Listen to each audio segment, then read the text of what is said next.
I am Ekene Onu, and I am the one.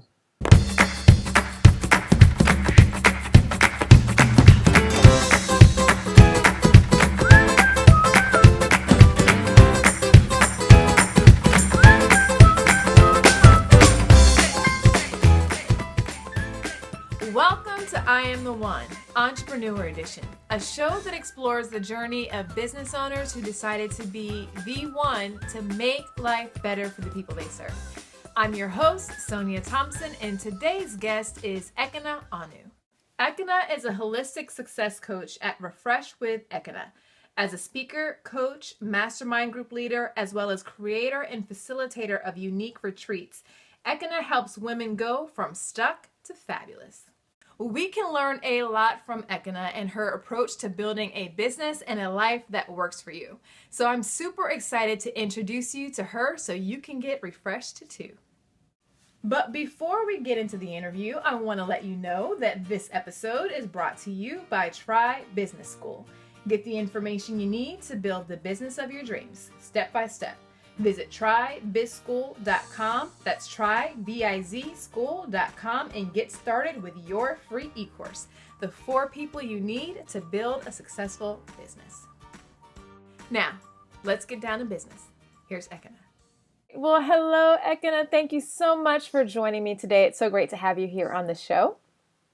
Thank you for having me. I'm excited. All right, well, let's go ahead and dive right in. Tell me a little bit about Refresh with Ekene. So Refresh with Ekene is basically a lifestyle and personal development brand focused on women, helping them achieve holistic success. And, there's a lot of empowerment, of course, but our focus is creating a situation for women to be able to get in contact with themselves, to have these experiences that awaken them so they can really live these authentic, amazing lives and just really own it, stand in their truth and just own it.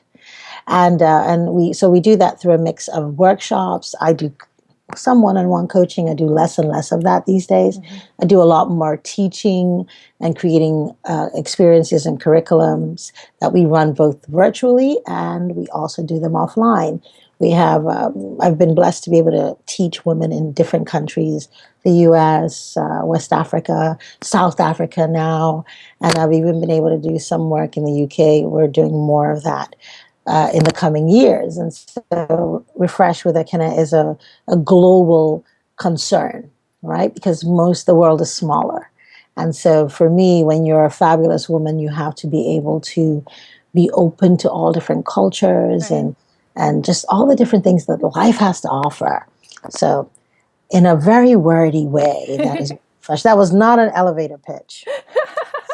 No, it's totally okay. That sounds amazing. So what was the problem that you saw that needed to be solved with these women? And why did you feel like you were the one to solve it for them? So the problem I saw, well, I'll start with the second piece of the question first. Why me?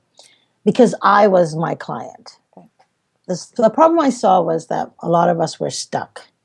So I'm in my 40s, and a lot of the women that I know and that I serve currently are in that age range, right? They're between late 30s and we go all the way up to 60s. But our largest population is in that maybe 39 to 46, 47 demographic. Mm-hmm. And this is a woman like myself who had done everything they were supposed to do, right? You went to college, you got married, you had the kid, you're a homeowner. And so you ticked all the right boxes, but somehow your life doesn't feel quite right, right? Mm-hmm. And it becomes increasingly hard because you know deep down inside that there's more for you, right? And you know that you want something different. You're craving something different. It really is like a craving. I understand cravings well, right? So it is like a craving, and there's a hunger for it. And we often try to fill that craving with a lot of things, right? Mm-hmm. So extreme social, engagement, extreme materialism, consumerism, all of that is trying to fill that craving. You're hungry for something. Now, it's tough because you're kind of stuck because you've invested a lot in creating this life, in checking off all the boxes, right? But you know there's something else for you. So for me, I knew that I needed to help myself get unstuck, right? So I hit the refresh button, and I called it refresh because it was very much like, when you've been working on a document forever, and maybe you haven't been really good about saving. This was in the years before autosave. Right now, there's autosave. But you've been working on it, and then your computer freezes, right? It's stuck. And like you can't do anything. You're stuck, but you cannot turn it off. Because what if you lose everything you've been working on? Right. That's kind of the way that was the problem. There were so many women that I saw, and I was working as a pharmacist at this time. And I kept seeing women come in, and not just women, men too, but I have a calling to women. They would come in every week, every month, and sometimes the way it would manifest is you come in maybe for blood pressure medication, or maybe, just you need something to help you sleep, and then maybe depression, and then maybe just one thing after, layers and layers and yet layers. And as I got to talk to the women and get to know them, and this is not to say that refreshing in any way takes the place of any sort of medical intervention or any sort of psychological intervention. But I started seeing that there were other components that were missing. And as I saw them, they reflected me. And I started asking myself the hard questions. And I knew that I had to hit the refresh button. And I had to risk losing everything in order to gain everything. And that's kind of what I did. I left established and comfortable career from a money perspective into the crazy, rocky world of entrepreneurship. And I thank God that I just had the support to be able to do that, because I tell people now, and this is why I created Refresh, so people don't do what I did and have a knee-jerk reaction, but they can start planning ahead, like, you know what, I'm feeling uncomfortable. Let me figure out what this is, what it feels like. The first piece I talk about is self-care, because you cannot even figure yourself out until you are okay. It's like, when you have a toothache, you can't think of anything but the toothache. So you first have to take care of yourself. And then once you've taken care of yourself, you start having a little bit of time for clarity, right? Like maybe what is my purpose? What next? What do I really want out of life? How do I really want to show up in life? So you start thinking about those things. We create those opportunities for women to have those aha moments. I don't believe in gurus, so I don't create a guru-driven brand. I'm not interested in you sitting and saying, I need to sit with her so I can get it. No, I have had my own experiences. I've learned a lot. I've taught myself a lot, and I've invested a lot in my education. So I'm a teacher, but I don't believe in gurus. I don't do gurus. So I help women become their own gurus so they can harness their own knowledge and their own power, and they can really begin to, I love the phrase owning it. And owning it means owning both the good and the bad, the tough and the fun, right? The things that make you fabulous, and the things you need to work on. So yeah. It's an interview, so forgive me for being wordy. No, this is great. This is great. So many people find themselves in a position where they feel stuck. I felt that way too whenever I worked in corporate America, and then I knew that there was more. And ultimately, I ended up quitting my job and starting this business. But I know for me, that was a drastic move. Like for you, you said there was a knee-jerk reaction. Is there a way for someone who knows that there's something more for them, they're feeling stuck, to sort of ease their transition to get on the path that they're supposed to be? Or is that kind of the steps that you take as you're working with people? I think there is a way to ease your path. For some people like myself and perhaps like you, we might be a little hard-headed. So it might be, for us, we might be the kind of people that just have to jump in and sink or swim. There are some people that are like that. Because if you soft pedaled it, maybe you would really never do anything. But then for a lot of other people that are not like that, this is what, and if it was my daughter, I would say, do it this way.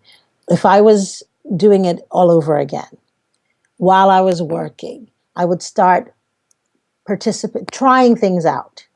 Especially since most of us are, no, I shouldn't say most, a lot of people are operating the lean startup model.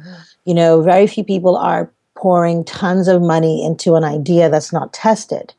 for the most part, you want to test your idea. And actually, I think for most people, you don't really know what you're going to do exactly until you've had like 2 or 3 iterations of an idea.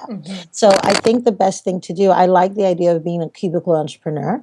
You have the steady paycheck coming in. And if you're having those yearnings right now, you're in a great place, right? Because you have the steady paycheck coming in.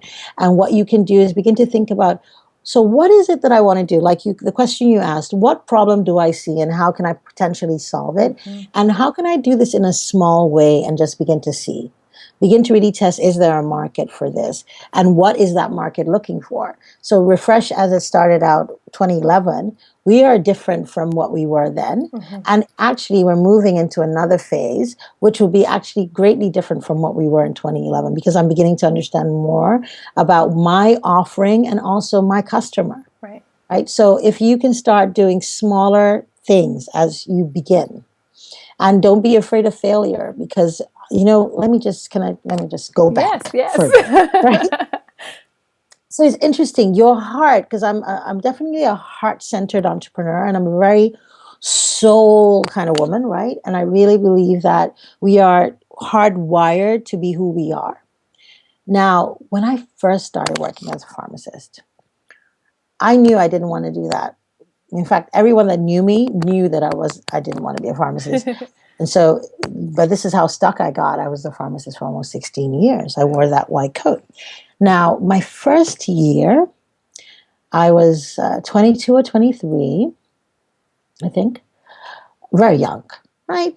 No real bills to pay, speak of. I had my school loans, but that was really it. I was still at home because I was Nigerian and my mom was hardcore. Like, no, you don't get to move out. I moved out shortly after that, though. I got some spine. But at the time, I was living at home. And so my expenses were really low. And I was making the most money I'd ever made at the time, just started working full-time as a pharmacist, as a professional. So I had this idea that I wanted to help people connect. And so I wanted to do a brunch. This was in 1997, okay, in Boston. And I put this beautiful brunch together. When I look back, it was Refresh. I just, so I put it together. I got a jazz band and I had a lovely restaurant and I had lovely food. And I planned for like 50 people. And I said, okay. And I had at least 50 friends. I had a lot of friends at the time. I was a lot more social. So I said, oh yeah. So I called all my friends. Okay, guys, it's going to be $25. I had done the little math. I was going to be good. I did not know anything about marketing or events or even friendship for that matter, right? So what happens the day of? We probably have about 10 people there. Now, to be honest, if I was talking to someone now, I'd say that wasn't a failure, actually. Right. You got 10 people there and you executed. But for me, it was so jarring, right? Because it was failure for me. I lost money. I didn't, and it was just like, boom, I had never come across failure before. I was only 23 years old. And it was such a hard hit for me. I woke up for the next couple of weeks like, oh, I lost $1,000, which now like, because as an entrepreneur, you risk more and more and more. And your goal is not to lose money, but you recognize that sometimes you even spend to get long-term payoffs. Right. Now, so my response to that was I stopped. Didn't do it again. Had I done it again, had I sat down and really analyzed it, like what did I do, what could I do differently? Or even if I hadn't analyzed anything, if I just did it again, chances are I would have had more people. And if I had been doing it since 1997, just imagine where I'd be today. Absolutely. And so we don't do these, so sometimes we try little things and they fail, right, and we run away. You try to put up a class, you say, oh, I know I can teach this, and you announce it on Eventbrite or on Facebook or wherever it is, and no one shows up. And then you say, oh my God, it's a failure. I'm not meant to do that. Absolute nonsense. Do it again. sit down and think about what should I have done differently. Maybe I need to tweak my math. Maybe I need to tweak my copy. Maybe I just need to rethink things, but do it again. And even if you can't figure out what you need to change, do it again, so that you can learn just by just building confidence by doing. Right. So that's if you are starting out, I would say start thinking about what you can do, how you can do it. Start small so you don't lose your shirt, right? And be willing to crawl before you fly. Right.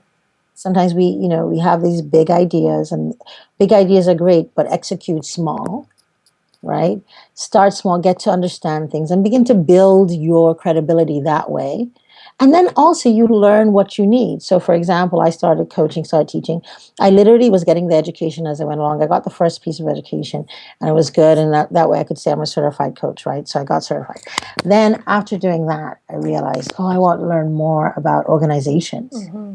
So now, because I want to do more leadership training, I wanted to do that. I'm doing some of that now. I wanted to do more of that, to work with organizations. And even as I work with individuals are never alone. They're part of organizations. Right. So I went back and I did another year studying organizational leadership, and then getting certified in emotional intelligence. And then now getting all these other pieces that are all expensive, by the way. Mm-hmm. They're all expensive investments, which is why I say, start now while you have a paycheck, right? And you can, and some of that stuff could have even been reimbursed by my company. Had I been doing it while I was working, some of those things are tuition reimbursement. Half of us don't use our compensation. We don't use the full breadth of the compensation that we are actually, as part of your financial compensation package, right. tuition reimbursement. Half of those assessments and things like those certifications, I could have gotten them while I was working. Right. They could have been paid for. So if you start trying, you start learning what you need, and then maybe you can find creative ways to fund these things so that you don't jump in and they become part of your cost as an entrepreneur. Definitely. Now, I'm glad that you made the leap. It seems like the lifestyle that you lead now suits you a whole lot better than that as a pharmacist, even whenever your friends were able to see that way from the beginning. But how would you say your life is different now, now that you've stepped into something that sort of fits you, your personality a lot more? What is different about your life now than it was whenever you were stuck and in a career that didn't necessarily suit you quite as well? Gosh, everything. I mean, I came for a meeting and I'm wearing, mud cloth from Mali. It's a nice little jacket. You can't really see it. Mm-hmm. It looks a little bit like a shawl from. I see it. It's lovely. You get a sense, right? And I get to be my full self. Mm-hmm. and go into meetings and present. I don't own any suits. Mm-hmm. Right? I don't have to put anything on. I can operate in the fullness of who I am. I can bring my best self to the table, right? And I get to design my life, also the work-life balance piece, Mm-hmm. right? So I get to pick up my kids from school every day, which was important to me because for my daughter's first 5 years, I had a nanny. Mm-hmm. And there was a time when I first had her, I had to go back to work right away. Pretty much right away, 8 weeks. Mm-hmm. And I was working, I would leave the house at 7 a.m. and I might not get back till 11 p.m. Wow. And that sucks. It really did. Mm-hmm. And she would start reaching for a nanny before she even reached for me. And as she got older, I wanted to have a relationship with her. Right. I want to know who her friends are and what bothered her today in school. So I get to pick her up. Now, sometimes I'm on the phone when I'm picking her up. I could even be having a conversation, a meeting. Right. But at least I get to pick her up. I get to go to the park with her. I get to design around them. Like summers, we get to try different things and do different things. And actually, I bring her into my business. Mm-hmm. So like we had a refresh retreat, a weekend retreat in Palm Beach. So she was my assistant. I have two. One was, doing some other stuff, taking photos, and she was giving out handouts, Mm-hmm. and they were right in it and loving it. That's awesome. Because they get to see what you do. So I have more freedom. And I get to create what really fits me. And as a result, I show up as my best. So many of us are struggling at work because you're like, what is it? A square peg in a round hole. And it is every time you turn, you're bumping up, and and you can't show up as your best, and as a result, you're not as happy and you're not as productive. Right. And even companies that are becoming, because not everybody's going to be an entrepreneur, but your thing is about entrepreneurs. But even entrepreneurs are going to hire other people, though. So as you grow, you need to begin to think about even how can I help people be their best, Right. right? No, that's a good point, because a lot of people don't really recognize that they have these choices to be able to design their life that they want to. Even entrepreneurs, there are people who have built a business, and it's a business that sort of runs them, and it dictates how they live their life. Any advice for entrepreneurs who need to hit the refresh button on their own business in a way so they can design it so that it works for both their life and it allows them to serve their customers as well? Well, I can say something to it. I don't know if it's advice, but I can speak to it. One of the things I talk to clients about when I work one-on-one, or even when I'm teaching in a workshop, because we talk about holistic success a lot. And so a lot of people now, especially with this new crop of passionpreneurs, right? So you're an entrepreneur and you got into it because this is my passion, but you get into it and people tell you this is the way to do it. Right? And so you start doing it the one way, but it doesn't really work for you. Right? Which is what you're describing. You start having it starts feeling icky, for lack of a better word. Some people even do things that make them feel sleazy, because it is kind of sleazy. Yeah. Right? So some of us struggle. No, and can we just have a real session? Sure, absolutely. Real talk. I see people struggling because you get into this business and people tell you this is the way to do it, and you get in because you need to make money too, right? It's not just all hearts and flowers. Right. You also need to eat. So when you first get in, you see that other people are doing it this way, and that may actually work for them. That's who they are, maybe. And you're trying and it's not working, or you're trying this and it's not working. Then you resort to all of these other things that deep down inside make you feel like crap. You don't feel good doing it. And if you continue to live your life that way, because that's what you're doing, you're not just doing a business, you're living a life, you will eventually erode you destroy yourself. I'm sorry that I always kind of go into church mode, so like preacher mode, but I've seen too many people do this. You cannot pursue one-dimensional success, whether it be in the corporate world or you're running your own business. Sometimes that means you may have to grow slowly to grow big, which is why I'm saying sometimes you have to check yourself and say, listen, do I know everything I need to know? Maybe I need to hold on to a part-time job until I get there. Or do I have someone who can support me in the meantime while I'm figuring it out? I'm just being, not everybody makes money out the bat. I was just talking to a young woman who started a coaching practice, and I said to her, let me just be very honest with you. And there are statistics that back this up. Majority of the people in this business are not making money right off the bat. I don't care what they tell you, what they're trying to sell you, or, if you take this course, all of a sudden you'll be an overnight success. Most of those people have built their success over several years. And so even though they share with you their steps, credibility comes after a time. And so sometimes you do have to still pay your dues, so prepare to pay your dues. So if you are in the middle of something, like let's say somehow you've gotten in there, how do you hit the refresh button? The first thing is you have to be honest with yourself. You have to be honest with yourself, and you have to say, it is more important for me to create a life that I can live within than to look successful to someone else. And there are people who have walked away from stuff, whether it be in the corporate world. There are people we know that are big names that have had to retool. You just have to hit the button right there. Boom. Refresh. Right? And you might lose. Yeah, you hit refresh. You might lose stuff. But, there's a great quote. I think it's Andre Gide that says, you cannot discover new oceans unless you have the courage to lose sight of the shore. As long as you continue to hold on to what is not serving you, and as long as if you have identified whether or not working trading hours for time for money is not working for you, if you've identified, you know what, I'm not enjoying this, or I'm not bringing my best to the table, or whatever it is, if you've identified it, be honest with yourself and love yourself enough to say, I deserve more, my clients deserve more, and the world deserves more. And so if I stop and figure out, people shut down businesses all the time. There's no shame in it. Nope. There's no shame in it. Let it go. Move on.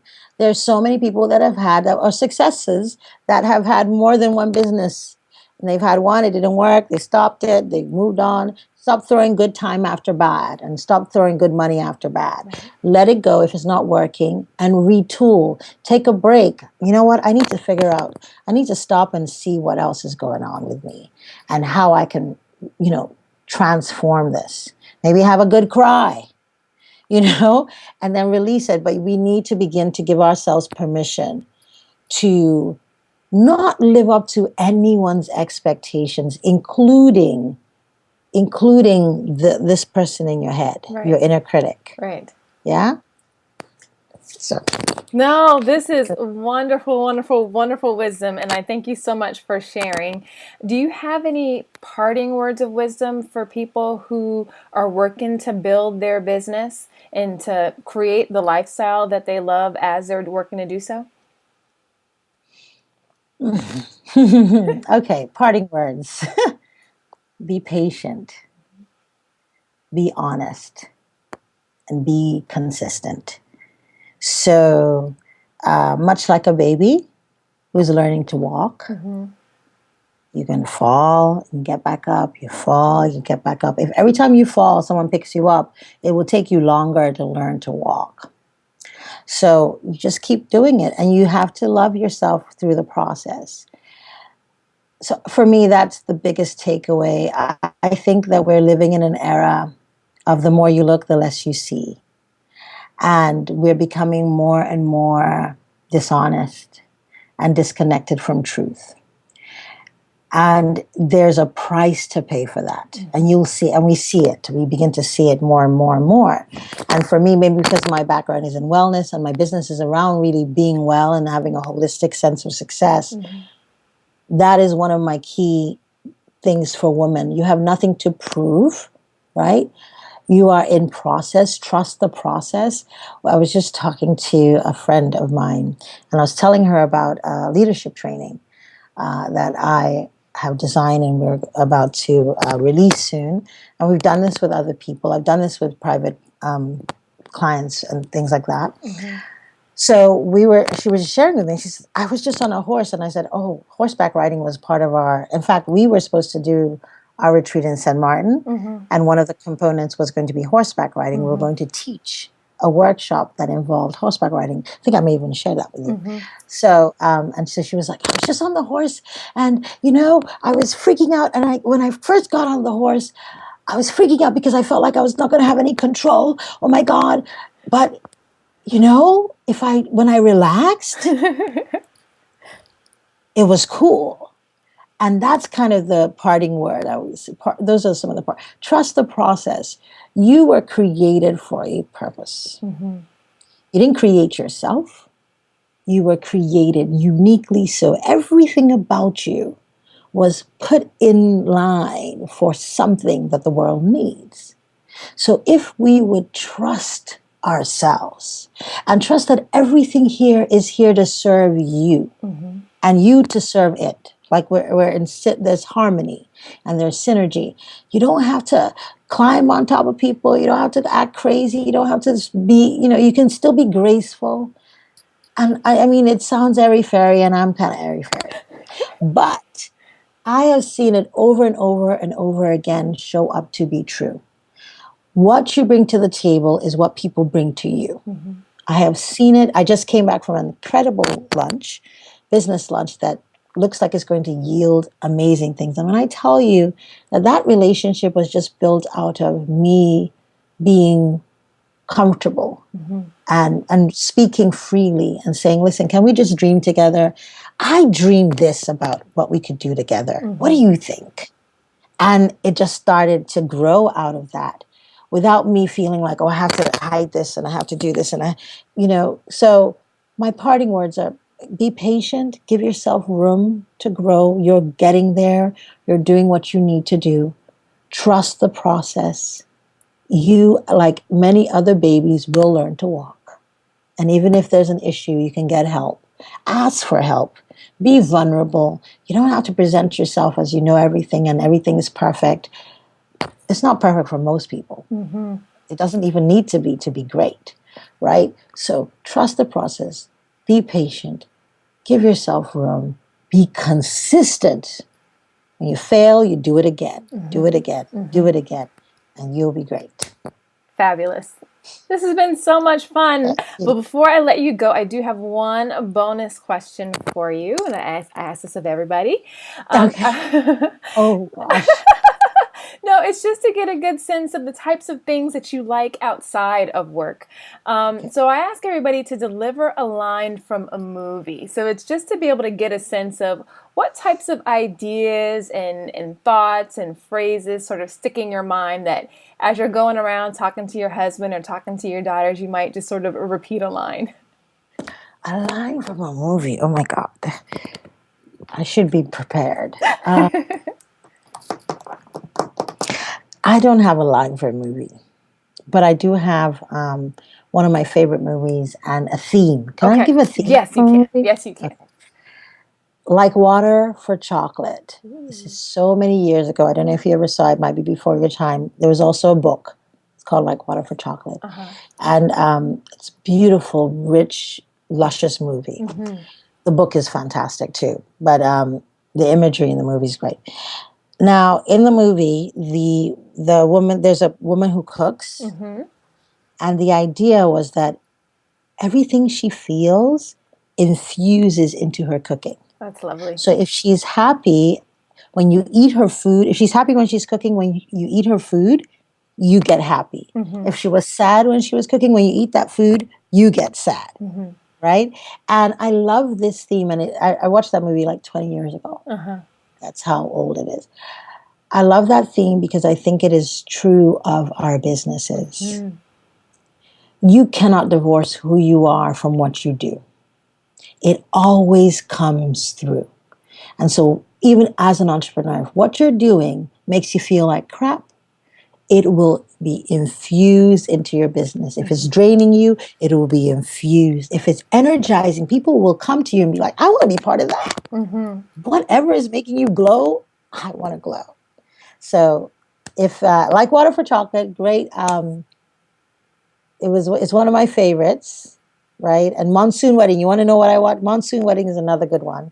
Very but cool. I don't have any lines from that. It's okay. No, that was very pointed and another great lesson that we can apply directly to our business. So thank you again for being a guest on the show. It's been lovely, and there's so many wonderful, meaty, hearty things that we can take to continue to grow and build a business and a life that really works well for us. So thank you. Thank you, Sonia. I've had a wonderful time. I look forward to watching more of what you're doing. I'm excited for you. I'm excited for me. I'm excited for the world. So many women stepping into their power and taking their place as passionpreneurs or purposepreneurs is wonderful. So thank you so much for having me on. Thank you. Ekene dropped a ton of wisdom on us, but there was one thing in particular that stood out to me. And that brings us to today's I Am the One challenge. It's great to invest time in learning from others, but you've got to apply those lessons if you want to make them work for you. So based upon Ekene's insights, here's today's challenge question for you. How much of you and your personality are you injecting into your business? How can you incorporate more of your personality and what makes you unique into your daily work to use as a key point of differentiation? Think about it and then head on over to iamtheone.fm and let me know your answer. Leave it in the comments on the show notes page or tweet me at Sonia E. Thompson. I'll be on the lookout for you. Until next time, keep working on building your dream business so you can make life better. Somebody's waiting on you. Thanks for watching.